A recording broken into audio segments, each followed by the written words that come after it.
Hey, you Mr. Wiley? Yes, sir. Hey, I'm so sorry. Police are at the house of this father after failing to find his 12-year-old daughter who went missing 8 months ago.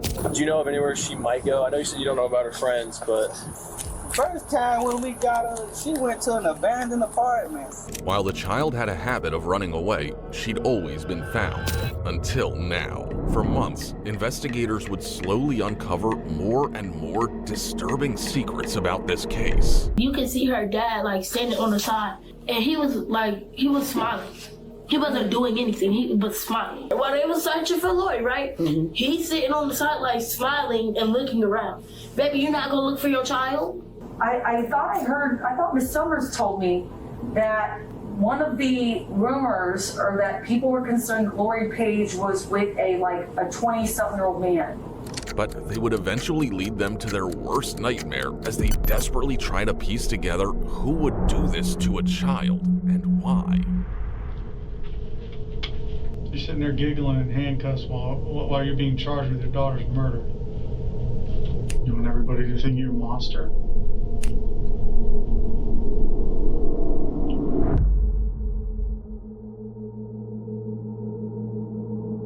On June 3rd, 2023, in Florida, Tallahassee police got a call from Andrew Wiley saying his 12-year-old daughter had gone missing. Hey, you Mr. Wiley? Yes, sir. Hey, I'm so sorry. Okay. So, do you remember what she was last wearing? I left for work yesterday, so I work at night. So you work at night? Okay. Yeah, so who was she hanging out with whenever she ran off? I don't know. I got off work. She not here. Who was supposed to drop her off here? So you went to work last night, So and she was here? Yeah. Okay, and then when you came home, she was gone? Yeah. Okay. So what time was that? When was the last time you actually physically saw her? Like 11. 11 p.m.? Okay. And then what time did you come home today? Not too long ago. I went for a walk, so it was Like it's 11:30 right now? I don't know, probably like 10 something. So 10 a.m. today? Yeah. Okay. I know Grandma, 1323 Yeah, Arkansas. I'll head over there, or I'll have an officer head over there. She's not in school right now, right? Nah, she's supposed to be in the summer program. That's where she's been going, so I'm I signed her up for that. Are you sure she didn't get on a bus and get picked up by a friend? Man, if she did, I don't know her friends. You know what I'm saying? Does she have a phone? She got a phone, but she don't use it. Does she have a phone with her though? Do you know? Nah. I She checked doesn't? that shit a long time ago. So she has no phone. Okay. Is she on any medications? I told her, I don't know. If she is, her mama know that stuff. Has she ever been addicted to any drugs, narcotics, or been the victim of any sex crimes or anything like that?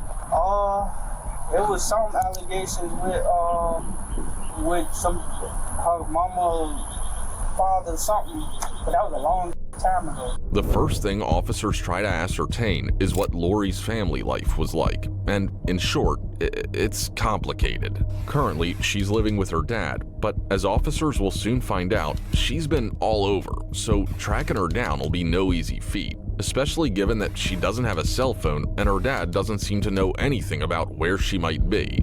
Do you have any scars, marks, or tattoos? Okay. What kind of hair does she have? She got dread. She's got dreads. How high, how low? It's about to her shoulder. Shoulder? Okay. Do you know of anywhere she might go? I know you said you don't know about her friends, but... First time when we got her, she went to an abandoned apartment. I was there for that one. I never realized, so I don't know. What about Grandma? You know, So I was just told that, she wasn't at Grandma's, but I just want to double check. You know, maybe she went to the park over here? Nah, I don't know. Clearly, Andrew wasn't going to be much help for now. He also didn't seem particularly concerned about Lori's disappearance. So, for now, cops followed the standard procedure. They handed out flyers, searched places she was known to hang out at, and kept a close eye on her social media. But as the police reports say, because Lori had run away in the past and there was no reason to believe she'd been harmed, the case moved extremely slowly. It wasn't until 16 days later, when an officer met Lori's grandmother, that they started to get a real picture of what was going on here. I'm Detective Drake. I'm over Lori's case. So I am just trying to double check a lot of locations. You know, she has been missing for a couple weeks now. So one of the locations was your house because I know she stayed here before. So is she here? No, she's not. No. Has she been here at all? No. I mean, she's been here, but this is before. Right, not in the past like 2.5 weeks. Gotcha. And just like I told the last couple of officers, last 3 officers, as a matter of fact, I believe that she knows that if she shows up here, I believe in accountability. I've already told the last 3 officers, if she shows up here, I'm going to bring her to you guys. Right. And then you guys can take her back to her dad. So she ran away like 3 or 4 times while she was up there. Right. Was that in Nashville? Yeah. Okay. So Nashville doesn't contribute to a database that we use, so I need to call them directly to get that information. Do you know like about how long was the longest time she was gone while she was in Nashville? It was a gee whiz. Nosy. I'm trying to tell you. Again, this was a time that she wasn't really communicating with me, and then Lori's mom. And then I guess she met her wits end, and she wound up calling me saying, "Hey, can you get her for the summer?" And this is during the time of COVID, so I asked, "Hey, can I work remotely?" Because I had like an essential job, somebody had to be there. Right. And they let me work from home while she was here. And at that time, she just stayed for the 3 weeks. But it was before she came where I started asking Miranda some questions. And I'm just going to tell you, I don't know how forthcoming she was. But as far as I knew, she'd only been gone like a day. Okay. Right? And from what I understand, I can't trust anything that Miranda says anymore, but from what I understand, she had put her in 2 different facilities. Because when she came down here, we were here, they had put her on 2 medications. Okay. What kind of medications? For anxiety, and I don't remember what the other one was for. But no life-threatening illnesses? It was more like What do you mean?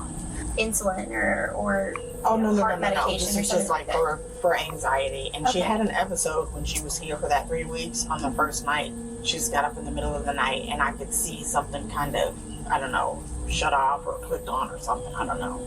And she kind of ran head at first like a little bull into me and charged into me, into my stomach, and knocked me down. And she ran out of the house. It's like 2:30, 3 o'clock in the morning. And she dashed out of the house, and she went this way, and she was running down the street in the middle of the night, saying, "This is not my mom. She's kidnapped me." And I have like cars stopping, like, "Is everything okay? Do I need to call the police?" And I'm like, she's just having an episode, you know, her mom's been having problems with her, trying to get her back. Is it like bipolar, or is it... She's not been diagnosed with that as far as I'm concerned. As far as I know, it was just anxiety issues. And I know that all of this started happening when Miranda temporarily lost custody of Lori, and her personality just changed. I mean, she was a different kid. While this does answer a lot of questions about what might have happened to Lori, it also complicates things massively. Her family relations will prove to be extremely pertinent to this case, but at the moment, the officer's mostly worried about just how unpredictable Lori seems to be. If Lori had one of her episodes the night she went missing, there could be no telling where she disappeared to. And Lori is really good at spinning lies. Like, I've never seen anything like it before.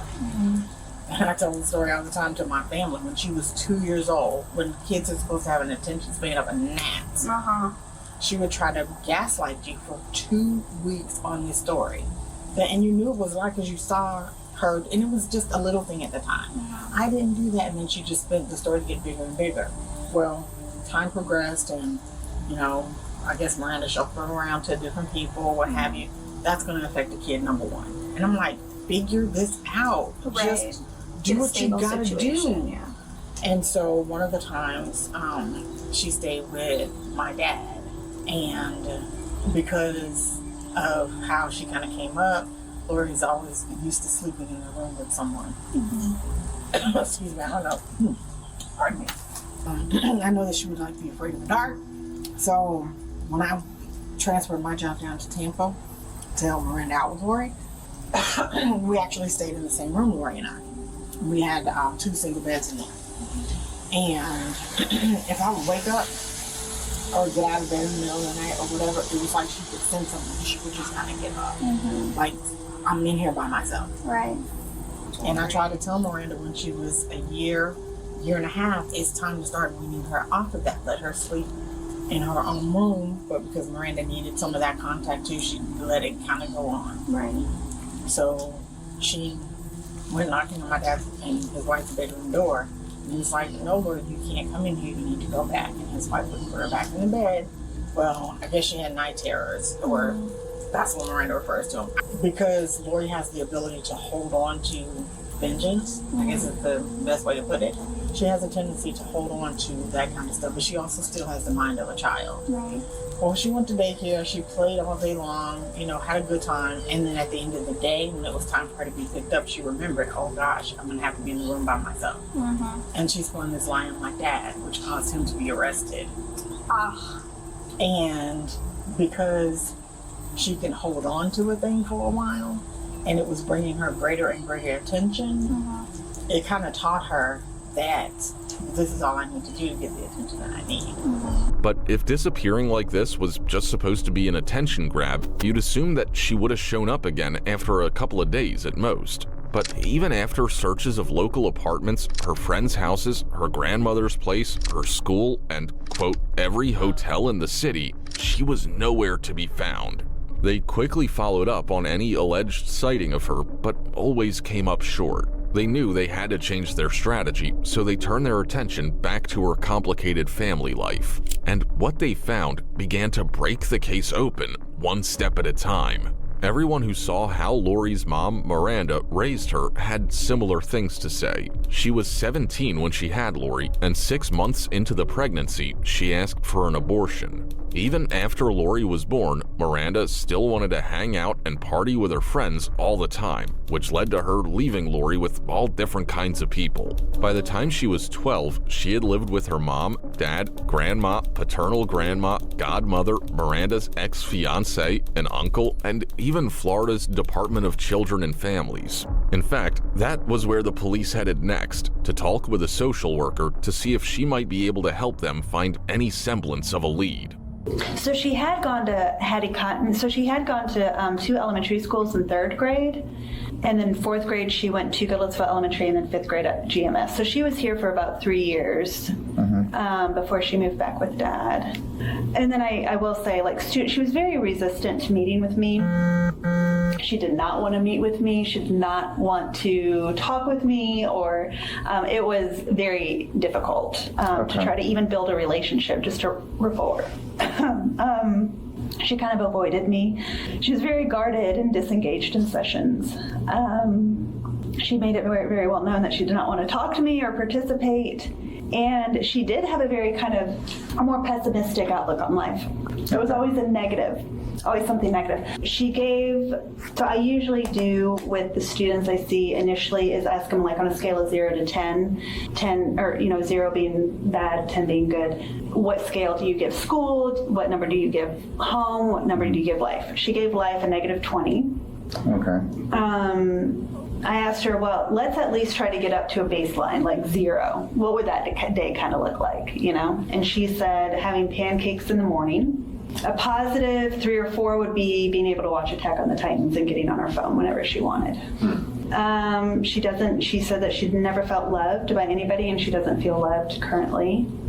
Lori's dad, Andrew, was 20 when she was born. And given he also seemed to have other priorities at that age, Lori began to feel neglected, and as she said, never felt loved. It's no wonder she began to feel starved for attention and acted out in order to feel seen. Just listen to what her old teachers had to say when officers spoke to them a few days earlier. Even if you're telling us stuff we already know. Yeah. Well, just to kind of put you at ease about that too, he's not necessarily a bad guy. No, yeah. Knew Lori? It's kind of Yeah, he was only in Tallahassee, or she was only in Tallahassee for about a year. Okay, that makes sense. Yeah, so it's kind of just I didn't know I had a kid, and here he knew it, but she was not in Tallahassee. Okay, so not really attached. They didn't spend a lot of quality time together. dropped her off to him. Okay. And to spend time for the summer. And then didn't come back. So we had to struggle to get her enrolled. Right. And even had to ask around which school. Yeah. So God, she must have felt like she was just thrown away. Like others. There was definitely, some she was like a sad-ish kid, but she also was like pretty normal. Yeah, Summers said she really was eager to please. It seemed that as a result of the neglect she felt, she began to cling to any adult who gave her even a shred of attention and was desperate to please them. A combination that's unfortunately easy to exploit, as her teacher was quick to point out. Case. So I was looking at her Reddit username and went ahead and searched Lori Paige, and I saw a post that you made on. I saw your post, and one of your sub comments, you mentioned that you heard a rumor that she was being groomed by a 20-year-old man. Yeah. I have never heard this rumor. No one brought this to my attention. So, where did you hear it? What is it? What's going on? Where did that information come from is kind of what we're curious about. This was a while ago, so I have to think. She, I thought she said it, or that she said Lori's mom or someone was concerned that she was being groomed by an older man. I think if a student told me, I would have known that. Mm-hmm. I really felt like Miss Summers told me. I thought I heard from Miss Summers. Just that there was like an older man. That she had association with an older man and that she might be with him. If I didn't hear from Miss Summers, I might have heard from Mr. Stokey. I'm actually supposed to be meeting with him right now. If you want to walk down there? Yeah, let's do it. Because I'm not just going to make that up out of my ass. This could be a serious development, so the cops immediately got the teacher to call Mr. Stokey to see if he knew anything else. Hey, Stoke, let me ask you a question. I have some TPD detectives here. Long story short, I thought Miss Summers told me that one of the rumors, or that people were concerned Lori Paige was with a 20-something-year-old man. So she had like a history of kind of like having crushes on some of the other male teachers. So like that rumor is something that could be like, I wouldn't be surprised that she would be like a candidate to be groomed by somebody because she was, likely to look up to like male figures in that way. What I mean? Any teachers in particular? No, well, the one that she had a big crush on immediately sent her to guidance, Mr. George, but he doesn't work here anymore. He's at Deer Lake. Mr. George, oh. Yeah. Yeah, it was like pretty much immediately he sent her to guidance. It was like, yeah, this is a problem, kid. That's Nathan George. Would there be any kind of documentation for that, or any kind of behavioral report or anything about that? Social worker, Miss Glenn, might have documentation of seeing her, I think, about that specific thing. But yeah, I mean, it was like, I feel like she was kind of joking when she would say it, but if there's a rumor that she was being groomed by somebody or something, then that does seem like it would be important information. The unfortunate thing is that, at least for now, all of this was just a rumor. The only truth that the cops seemed to have was that Lori quite simply wasn't happy with how things were. Often, she would text herself and write disturbing stuff in her journal. She would say things like, "What if I was never born? Maybe I wouldn't be a burden." And according to her social worker, it had gotten even darker at some points. She was hospitalized at Vanderbilt for a suicidal attempt in the summer of 2020. Did they give any detail on that? I didn't have any information about that. We're unless we're given a release, of information, or if she was being tested or anything like that. I was just curious if mom or her told you about it. Mom told me. Okay. All this information is coming from mom. Okay. Lori clearly had problems for a lot of her life, but it was starting to seem that there was a moment when things snapped and escalated.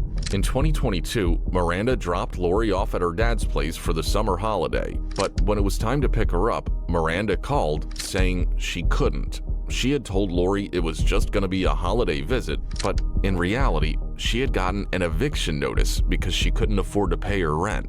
Lori had previously lived with her dad when she was 5, and Andrew had told the police stories of how Lori enjoyed living with him. But for people who really knew Lori, people like her grandmother, that was when everything changed. Remember what she said to police earlier. All of this started happening when Miranda temporarily lost custody of Lori, and her personality just changed. I mean, she was a different kid. She's much different than what she is now. And that was in Nashville? No, that was when she was in Tampa. Oh, okay. This was eerie. The mixture of her personality changing, her disappearance, and her... I wonder if at that moment he started, like, you know, mistreating her that type of way at his home. And that's what changed her personality. Dad's apparent lack of care for the whole thing. For all the lack of information the police had about this case, a picture was starting to be painted, and it all became clearer as police started to interview Lori's friends at school. In fact, it was these interviews that would prove to be the breakthrough. Okay, how'd you know Lori? Because we had a class together. Okay, did y'all hang out any outside of school? Not really. No, just at school? Did you hang out with her much at school? Yeah. I kind of sat by her sometimes when she was like, wasn't sad. And when she was, I would ask her was she okay. Okay, and she ever tell you why she was sad? Once, she was sad because she was scared to go home because she had got her parents called, and I was just telling her just go home because she was telling me she was gonna run away, but I never thought like that would happen because I'd be saying the same thing. Okay. So you said she was scared to go home because she got her parents called, like she got in trouble at school? Okay. Did she ever tell you anything about, other than like her being scared to go home, did she ever tell you about anything bad going on with her at home? She would say she'll get abused. And she say how? No. Did you ever see her with like bruises or cuts or scrapes or anything? Okay, where would those normally be at? Sometimes she'll have it on her elbows, like knees. Okay. Did it look like it was... And sometimes she'll have busted lips. Okay. Did she tell you how she got those? No. I never asked. Okay. Whenever she'd have those, would it seem like she was sad at those times? Okay. When she ran away the time she went to your apartment complex, did she tell you why she ran away? Yeah, when we were walking, I was just like, what are you doing? And she said that she was arguing with her dad. So, like, I don't know. She was arguing with her dad. I don't know if I think she said she threatened to hit him. I got 0. He threatened to hit her, and she ran. She didn't even have shoes on, so I don't really know. All I know is that she dropped her back. They were probably arguing at the door, and then she ran away. But after that, when like after it, and then her dad seen her at the bus stop. Did it look like she was hit at all? Yeah, when she first came to the school, she had a bruise on her lip, and she wouldn't really talk a lot. But then after a while, Carmaya, she's really friendly, so she opened up to all of us. Okay. Did she ever mention anything about the lip, Bruce? So did she mention anything else about what happened when she came to stay at your house? She would mostly say, like, because I would always ask her, like, why would you do that? You know, you're going to get in trouble sometimes. You're going to get whooped. I got whooped myself, but, like, it was for doing dumb stuff, like stealing or something like that. Right. But then she said, like, it was overdoing it. Like, it would leave bruises on her for a while. And that's mostly what she was saying. Like, he would hit her a lot. She would get bruises and stuff. And that's why she ran away. Let's talk about Lori. Okay, so basically last year, I know she had snuck out to somebody's house. Okay. And then after that, her dad came to the bus stop and whooped her in front of everybody. She was embarrassed. Okay. And she was basically saying that she was getting abused and stuff. She said she couldn't take it no more. She was gonna run away from home. How many times has she run away? I think like 2 or 3. 2 or 3. Which time was it that Dad came or went to the bus stop? Like the second time. The second time? What bus stop was it? The college bus stop over there by Ocala and Continental. Okay. When you say that he whooped her at the bus stop, what does that mean? Like hit her with a belt. He had a belt? Did he have it on? Did he have it already in his hand? Or? Already in his hand, walking up. Already in his hand? What was he saying? I don't know, because they went over there a bit more, but you could still see it. Now, she said that she couldn't take it no more when she was at home. When did she tell you that? At the bus stop one time. Okay. How recently? She was talking to everybody. She was talking to everybody. How recently was that? Like last year, but they just now saying something about it. Just now saying something, okay. Was this Before she went missing? For the last time, like this time that she's missing. Okay. Do you remember what month it was? Do you know if it was the beginning of the school year, middle of the school year, end of the school year? It's kind of towards the middle, I think. Towards the middle? Okay. What did she say? She said all this abuse and stuff, she can't take it no more, and that was it. Okay. Did she say how she was being abused? Okay. Did she say who was abusing her? For Lori, it was getting too much to take. She had done the only thing she knew how to do, run away. The thing is, she always came back. But by the time the cops had conducted interviews with everyone they could and searched everywhere that had even been mentioned in passing, it had been 8 months. It was obvious at this point. Lori hadn't just gone missing. There was a darker truth yet to be discovered, and Lori's closest friend had just made it a lot more likely. She was very quiet, and she didn't say nothing very much. But she always used to talk to me and my friend Palin. But she used to tell us stuff about her dad and her family, but she never I kept telling her go tell somebody, but you're not telling anyone. Running away is not gonna solve it. So you're not telling nobody. Right. So we was very close. And then when I heard she went away, I thought she went to her friend's house because that's where she went last time. But she didn't go there because they couldn't find her there. So she just left, she just vanished. What was the stuff that she was telling you about her dad and her family? She said her dad don't feed her, and her dad used to touch her and stuff. I told her you need to go tell somebody. You can't just sit there and let it happen because it's gonna keep bottling up, and one day can't take it anymore. You're gonna end up doing something that you don't want to do. Right. So I told her you need to go tell somebody, or else it's just gonna keep happening. And when I found out she went missing, I was like, well, y'all need to go check her friend's house. Maybe she'll be over there. And then she wasn't there, and her friend said they haven't seen her either. So I was panicky. I literally left my house to go look for her. You know how long I walked? How long I had to get to her friend's house? That's a long way. I walked from my house to her friend's house just to look for her, and she wasn't even there.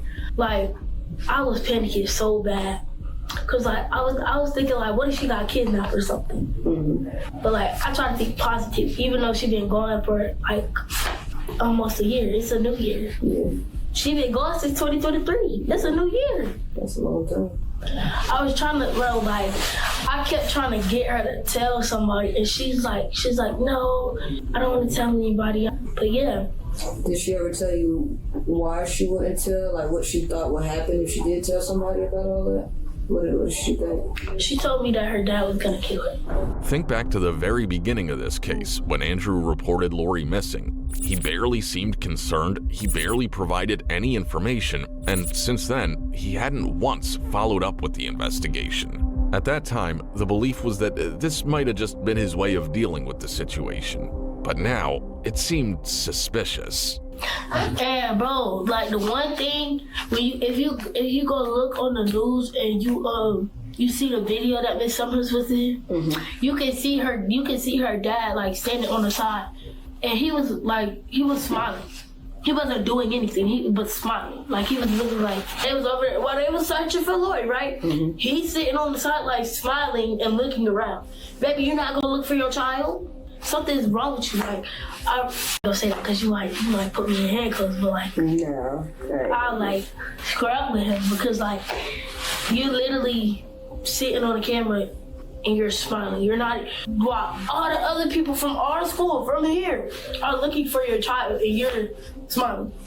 What are you smiling for? Trust me, I get you on the frustration on that. And this is why, if I see her dad again, he's done with me because I'm really gonna beat him up. I might have deep guys when you read it. You have put up a flyer thing over in her neighborhood or whatever, and then I have to talk to her dad about it, and obviously you probably talked to him, but he just didn't seem to care when I was talking to him about it. It was your kid's been missing, I think it was 23 days at that point, to figure out what had happened, and he was just kind of really just wouldn't look me in the eye, which is... Who is that? Her dad. Like, it was just weird. You know, it's like, I don't know, like, my experience as a teacher, like, I was only a first-year teacher at that time, but it's still just like, I don't know, like, if your kid's been missing for 23 days and you interact with pop culture at all, like, you know, like, you should be scared or, like, something. At this point, there was enough evidence pointing toward a very dark conclusion to this case, so the case was turned over to homicide. So here's why we're here. It's been 6 months. This girl walked out of your house with a bag and nothing else. She's 12 years old. She hasn't been heard from in 6 months. Me and him, we're part of the homicide unit. I'm not telling you anything's happened to her, but it's gotten to the point now where probabilities are not in our favor. Yeah. And that's why we're here. So, you know, we kind of wanted to get our own perspective of everything. That's why we're asking you these questions again. Me and him don't believe you had anything to do with her. You did not kill her, right? No. Right. You would not want to. That's your daughter, right? Okay.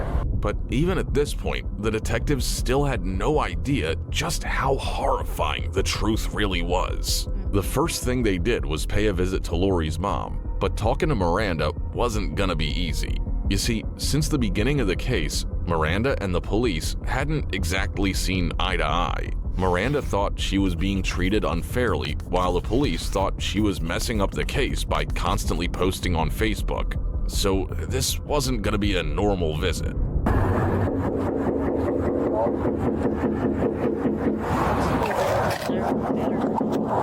Miranda, my name's Nick Roberts. I'm a detective from Tallahassee. We're here about Lori. Can you come to the door and talk to us?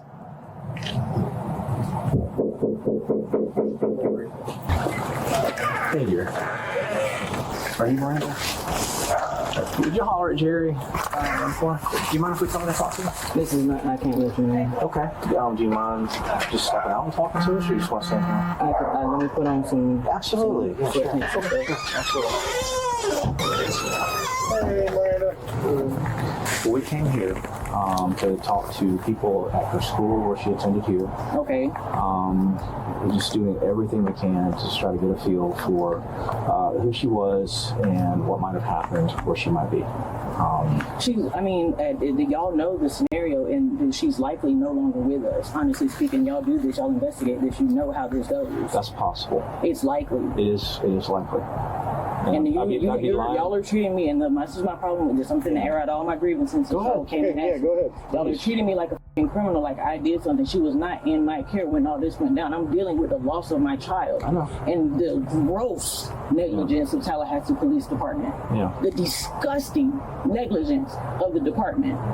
Yeah. Could have potentially cost me the life of my child. And now y'all banging on my door 8-9 months later, asking me for my DNA. We'll take all of that. Okay.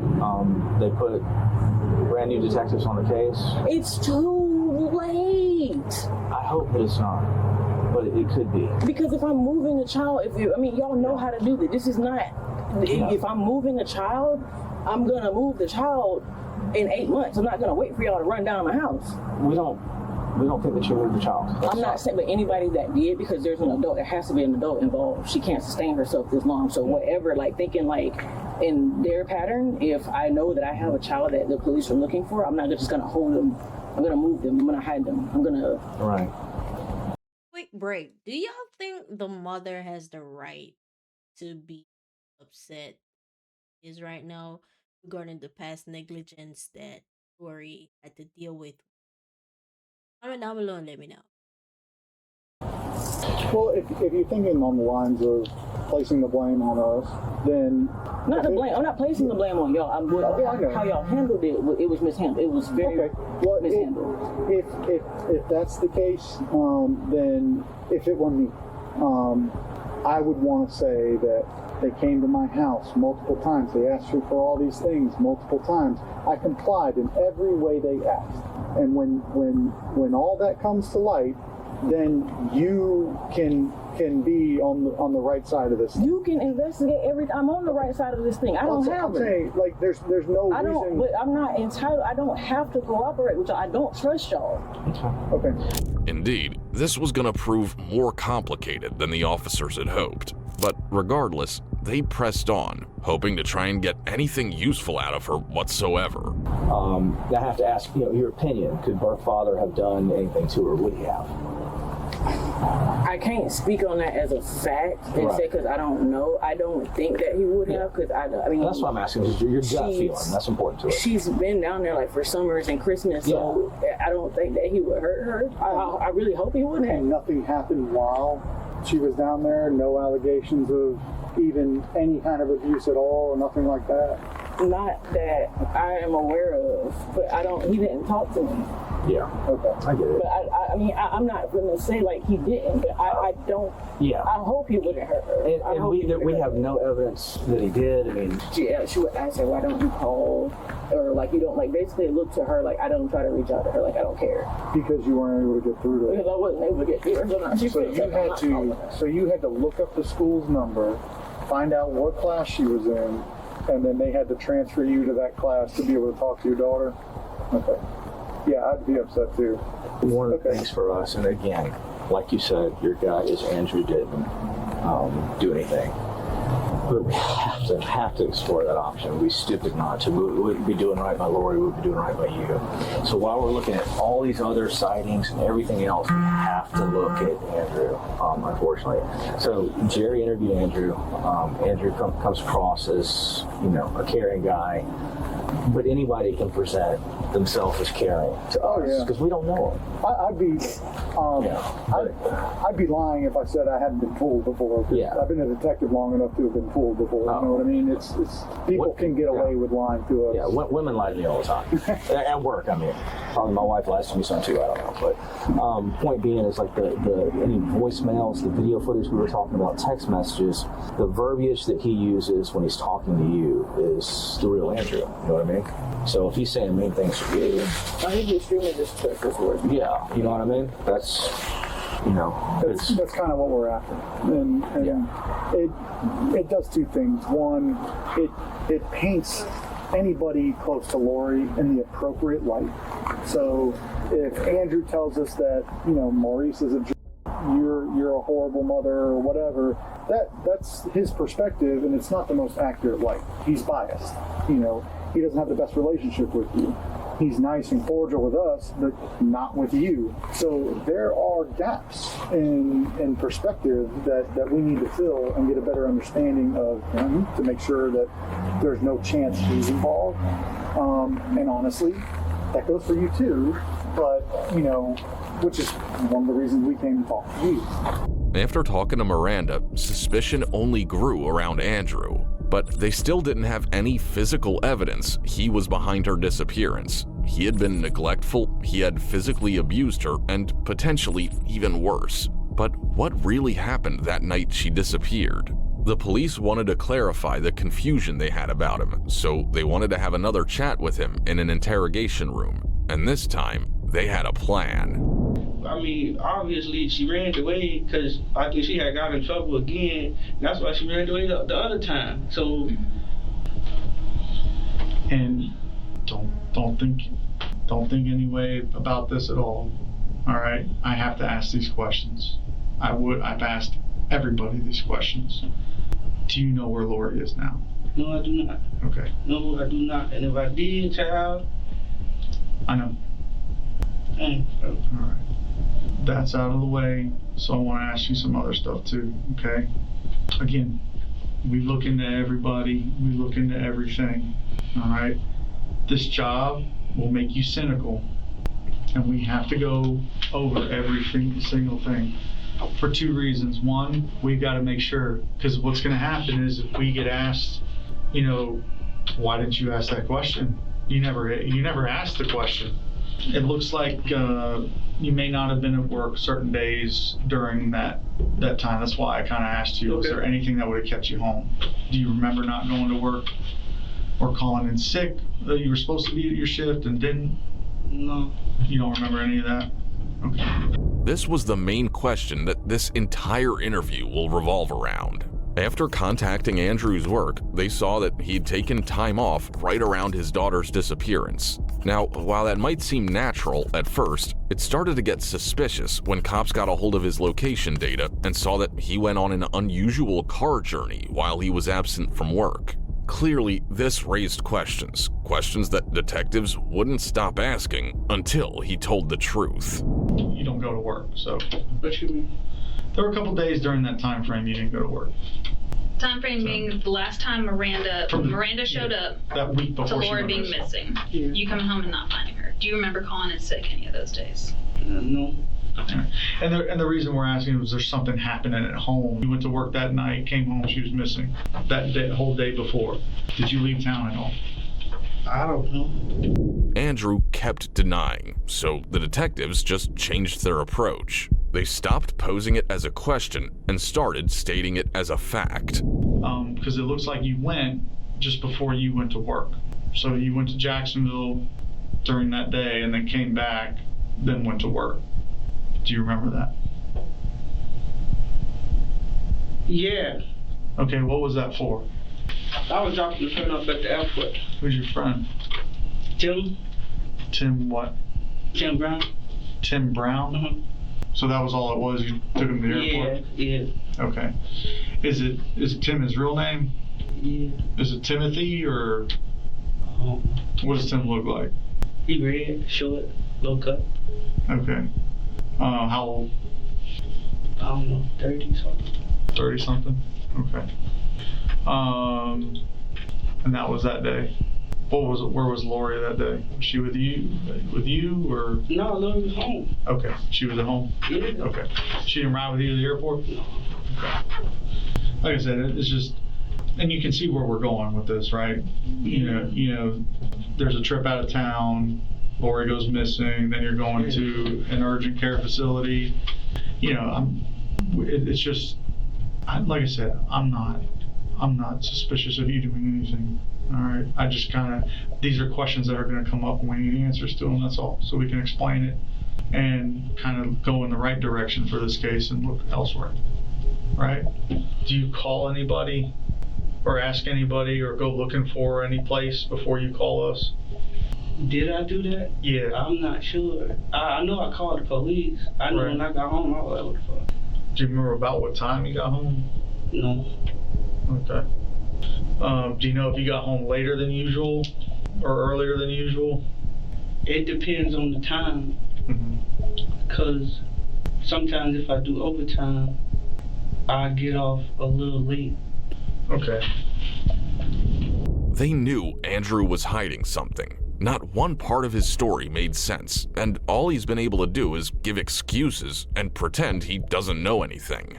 They weren't gonna get anything out of him like this, at least nothing admissible in court. So 8 days later, they showed up to his front door with a search warrant. We have a copy of the search warrant for you that we'll get to you. Thomasville has it. Here's a copy of the search warrant. You can go to the courthouse to get a copy of it. Apparently, this is new to me because this is Georgia, from Florida, but it's signed by the judge. This is your copy to have. You keep that and you can get a copy of all the documents up there at the courthouse. And what this fuck? What this fuck?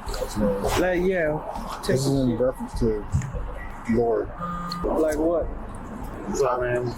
Neither of us are, Detective Magna and Childers are the ones that are leading the case. So, all we were really told is that there's a search warrant of thing for your house for certain items and the rest. During the search, they learned that Andrew had changed his computer and disposed of his old one. They also learned that he had dismantled and factory reset many of his other devices, which the police interpreted as an attempt to derail their investigation. They saw his journal, where he complained about his inability to control his angry and violent feelings. But their most important discovery came from chemical tests carried out on Andrew's vehicle. Multiple spots on the passenger side tested positive for blood. All the while, another set of detectives were investigating more about Andrew's past and discovered something shocking. They learned he had another child about the same age as Lori, and that child was the only thing that stopped him from strangling his ex-wife to death when they hit him with a frying pan. In March 2024, the police subpoenaed Priceline, an online travel agency, attempting to find out more about Andrew's trip to the airport with Tim. When they looked him up, they discovered no flights under Tim's name. What they did find, however, was a ticket to Puerto Rico in Andrew's name on that very day. I think even Tim's confused as to why you would use him as an alibi to go to Jacksonville when that didn't happen.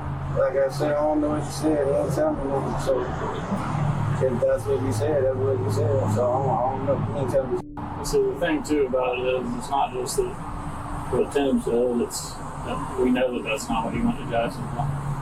Why went to Jacksonville? Because you were going to take a flight to Puerto Rico. Okay. So we find it a little odd that you got a flight booked to Puerto Rico and all of a sudden you turn back around, come home, you didn't have any plans for anybody to be keeping Lori. I don't know to tell you. Well, how about something we would understand? How about something that explains why she ain't around anymore? She ran away. What you mean? Like, no, she didn't run away. Hey, come on. I don't know what to tell you. Why'd you go to Puerto Rico?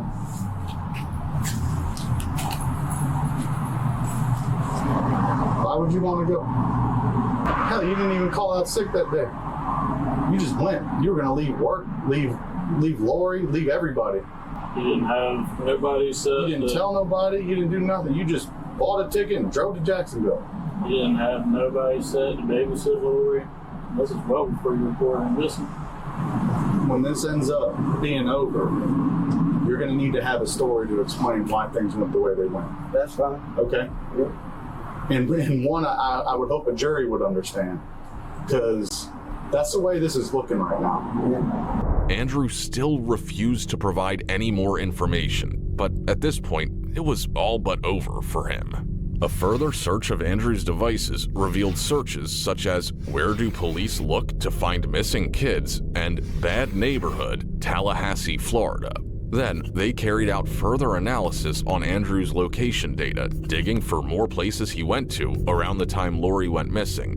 They learned that he had visited many wooded areas in the days leading up to her disappearance. One place was particularly interesting: Merrily Plantation, located just north of the Florida-Georgia border. It was a vacant plantation with large amounts of wooded areas, and Andrew's phone had logged a location there around 7 a.m. on June 1st, 2023.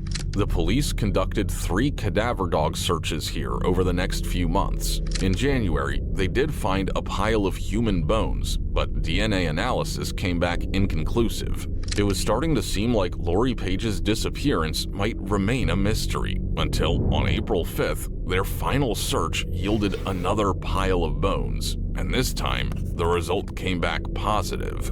After nearly 2 years of searching, police had found Lori, and she had been murdered by her own father. At last, on April 11th, 2025, police tracked down Andrew Wiley for the last time and arrested him on suspicion of murdering his daughter. You want to come over? You want to just come over to my car? When did you move to Tallahassee? September. September? Okay. Did you have any weapons on you? No, I didn't. Mind if I put you down? You can fix it up. No. It's all been Here's my back.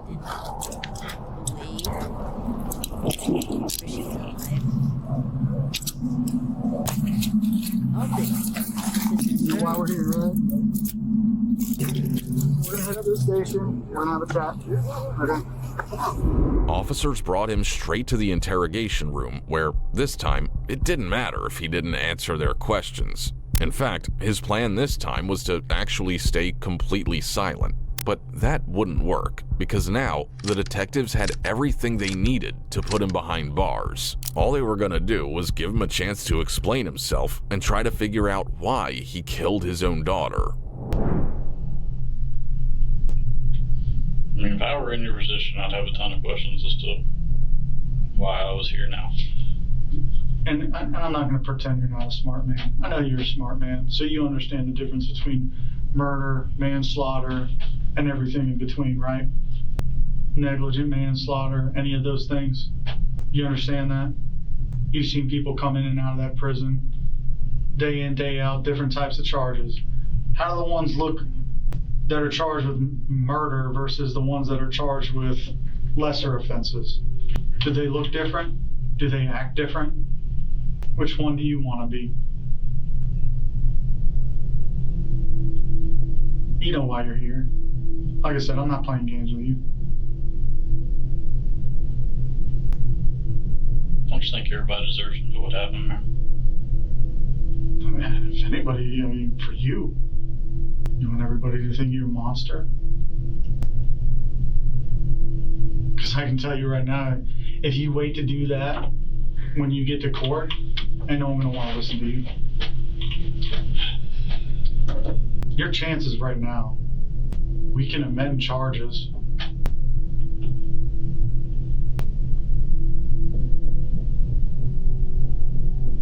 Your family, Miranda's family, hell, at this point, your son, half the country. Do you even care?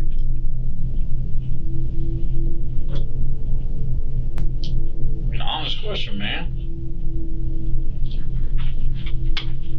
You're sitting there giggling in handcuffs while you're being charged with your daughter's murder. I'm being charged with murder? Yeah. That wasn't clear when I said that a minute ago? You didn't say nothing. You just asked me why I was here. That's why. That's why you're here. On what basis? I mean, we're talking about a 2-year investigation. We're not going to sit here and go through every piece of evidence, but what we can tell you is that we have enough evidence to charge you with murder. Charge random people. No, don't charge random people. Definitely ain't random. Especially not after a 2-year investigation. And I'm telling you right now, if you don't show any signs of remorse right now, if you don't show any signs that you give it right now, you are going to be convicted. There is no doubt in my mind. Convicted of what is up to you. That's your only play here. Is it going to be guilty as charged, or is it going to be something else? Because right now, I'm with you and the way you're acting, it's going to be guilty as charged, no doubt in my mind. I've done enough of these. This is your shot, bud. And I'm willing to listen now. I'm willing to file any information that you have to go along with this case. And you know what? Deep down, I think you do feel bad. I think you do have remorse for what happened. And I think you got scared and did some stupid so she wouldn't be found. So you ain't found my daughter? That's all you're concerned about, whether or not we found her? Yeah. Yeah, we found her. She's right where you left her. You're sitting here throwing your hands up like you found her, so what? Well, you're being charged with murder, and we're saying we found her, so I think you're smart enough to put 2 and 2 together. Come on, Andrew. Be a true grieving father like you are. Like I know you are. It's over, man. Do what you have to do to make this right now. You won't have another opportunity. You'll be looking at a bunch of people in a jury booth that won't give a flying hell about what you say when it comes your time. They're not going to care. They're going to look at everything else, and then they're going to convict you. But they have to get it right. I need them to get it right. You need them to get it right. So we need to know what actually happened. Okay? Was it a mistake? Was it an accident? What are you talking about? Listen, man. Keep it up, man. This is your life, not mine. I can give a shit. When this is over, that's it. That's the only opportunity you're going to get. I'm going to go about my business. I'm going to work the next case. Okay? Listen, man. The mystery's over. All right? Acting like that is what's pissing me off. Lori's dead. You're charged with her murder. So my daughter's dead? She's dead. We found her remains. Where? You tell us. Because you wouldn't be here charged with murder for your daughter's death if we didn't have evidence to support that you did it. We wouldn't be doing it all speculation. We wouldn't be doing it all somebody thinks you did it. You've got evidence to support that you did it. You got evidence. Plenty of it. That I killed my cousin. That's what you're saying. Yes. And that's why you're here right now. So why we talking? Because what we want to know is, how did it happen? That's what we're giving you the opportunity to tell us. Did you just get mad at her one day and decide this is the day? Was it an accident? Did something happen and you got scared after the fact? Did you plan it? I mean, those are all questions I would want to be answered if I were a jury. We wouldn't be doing our job if we weren't sitting here asking you these questions to try and give you the opportunity to tell us what actually happened that day. And if I were on trial for it, I would like to give the jury those answers before they speculate as to what it was. Because them coming up with their own ideas is going to be very bad for you. Premeditated child murder does not look well for you in court. But you know what? Every parent up there has been frustrated with their kids. Every parent up there has thought about, oh my God, I wish this would just stop. They're screaming, they're yelling, I can't control them. People understand that. People understand what it brings them to. Getting mad, punching walls, doing whatever, that kind of stuff. Some people do lose their temper, they understand that. But you know what they don't understand and what they don't like? Is someone sitting in your position with a smile on his face, not giving a damn one way or another. That's what they're gonna see. Change their mind. Don't let them see that. Let them see who you are. Nothing they said seemed to appeal to Andrew. This was his final chance to defend himself, but he was staying silent. The police tried one more time to get him to open up, hoping they'd finally hear the truth. After how long? Miranda just drops her on your doorstep, now you gotta deal with it, work and everything else? That's a tough spot. She's got all these problems at school, problems everywhere else, and now you gotta deal with it? You didn't get a choice?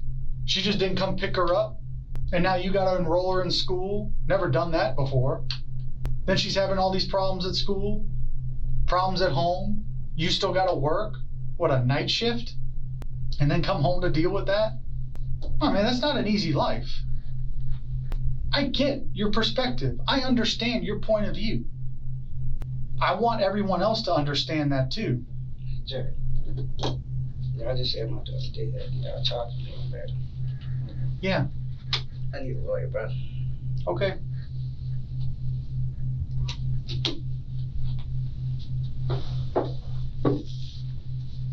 Good luck. The current belief is that Andrew sexually assaulted Lori, but panicked when he realized he couldn't cover it up. Andrew was found to be getting STD treatment around the time of Lori's death, and there's a record of him buying a Plan B pill, too. Unfortunately, Lori's remains were far too degraded to properly determine if she was pregnant or not. Andrew never conceded and was charged with second-degree murder, but the police never knew for certain how or why he killed her. Andrew maintained his innocence to the police and his family all the way up until June 19, 2025, when he died in custody of pulmonary embolism while awaiting trial. What started as a mystery over 2 years ago would forever remain unsolved. He should have lived as long to serve that A murder that has become one of the most... Y'all comment down below, let me know what y'all think of this video right here, and like the video if you like these. This is by far the worst investigation I've actually seen. It is very disturbing that someone would even do that, moreover, to their own child. The negligence, the no way to understand how this child felt neglected. Both parents, nobody to turn to. That's awful. Y'all subscribe. Wow. Until then, I will see y'all in the next video. Also, this video just popped up. about David and Celeste. If y'all want me to react to that, let me know in the comment section. Peace out.